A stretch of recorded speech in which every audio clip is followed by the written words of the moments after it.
This is a fuel tank. This is a big old stinky boat. Here's a fuel tank in a big old stinky boat. There's a lot of stuff in here, so there's not exactly anywhere for this to go. So I gotta make a hole in there to make that go in there so that it doesn't have to go there. See, it agrees. It's hard to see, but this is actually made out of glass, and glass is hard, so I don't know how well I can cut through hard, but I'm gonna give it a try. And there's also hard here, so you know, we'll see how that goes. The patient needs an incision along this line, so we're gonna use this surgical tool here. This is the best tool that I know to use.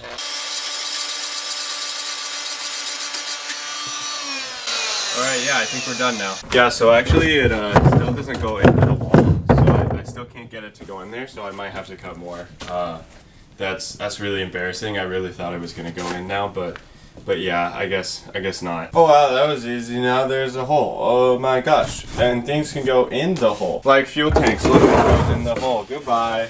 Where is it? Nobody knows it. Can't even see it. But how would we cover it up if there's a wall here? Because the wall can't be here without anything here for the wall to put your width on, right? You might be saying, Theo, that's easy. Just put the wall back and put some hinges on it. Well, that's what I'm hecking doing. So, like, shut up and let me do it. Jeez. Now you might say, okay. You put a door in there, but isn't that going to get in the way of the gas tank? Well, you'd be wrong. You freaking idiot. Why don't you just shut up? Oh. Why don't you just shut up and wait for me? Because it comes out, no problem.